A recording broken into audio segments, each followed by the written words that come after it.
This case considered the issue of trust income and whether or not a proportionate approach to the distribution of trust income for tax purposes should be applied.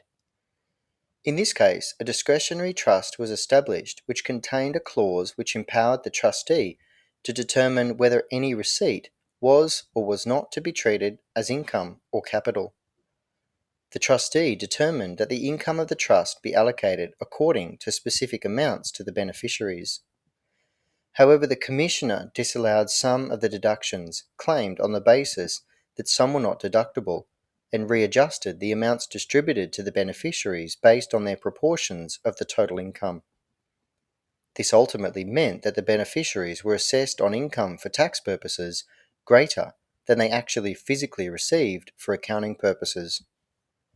The taxpayers objected to these assessments on the basis that the trustee had determined fixed amounts to distribute, and these specified amounts should be the amounts that were to be assessed.